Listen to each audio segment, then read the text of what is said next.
இப்போ for example நிறைய பேர் லேடிஸு ஒரு ஆப்ரேஷன் பண்ணியிருப்பாங்க ஒரு வருஷத்துக்கு முன்னே தான். அந்த இடத்துல ஒரு சின்ன ஹெர்னியா வந்திருக்கும். சார் இப்போ தான் ஆப்ரேஷன் பண்ணேன், நான் ஒரு 6 மாதம் வெயிட் குறைச்சி பார்க்குறேன், அது சின்னதாக அப்படின்னா அது வந்து ஒரு சிலருக்கு மட்டும், நான் எல்லாத்துக்கும் சொல்ல மாட்டேன். அதுக்கு ஒரு பெல்ட் மாதிரி இருக்குது, நீங்கள் படுத்துட்டு அதை போட்டு நம்ம அழுத்திக்கிட்டோம்னா அந்த வெளியே வராமல் பார்த்துக்கலாம். இப்போ இருக்கிற சைஸ்லேருந்து அதிகமாகாமல் பார்த்துக்கலாம். இதெல்லாம் டெம்பரவரி மெஷர் தான். அதுக்கு நம்ம நிரந்தர தீர்வு அப்படிங்கிறது ஆப்ரேஷன் தான். அதை பண்ணிக்கிறது நல்லது. அதாவது வெளியே பெல்ட் போகிறதுக்கு பதிலாக உள்ளே வலை வைக்கிறோம், அவ்வளோதான்.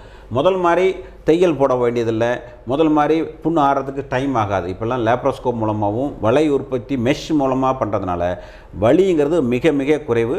பழைய சகஜ நிலைமைக்கும் ஒரு சில நாட்கள், வாரங்கள் மாதங்கள்லாம் ஆனதெல்லாம் அந்த காலம். இப்போல்லாம் நாட்கள் தான். ஏன்னா இந்த அவசர உலகத்தில் எவ்ரிதிங் நல்லா க்யூரும் ஆகணும், அதே சமயத்தில் நமக்கு கொஞ்சம் சீராகிறதுக்கு கொஞ்சம் டைமும் சீக்கிரம். ஏன்னா நம்ம எல்லாருமே நம்ம back to business, back to routine அப்படின்னு போகிறதுக்காக வசதிகளுக்கு தகுந்த மாதிரி தான் இந்த லேப்ரோஸ்கோப் முறையில் இப்போ ஹெர்னியாவில் நிறைய டெவலப்மெண்ட் வந்துட்டு இருக்கு. Okay sir.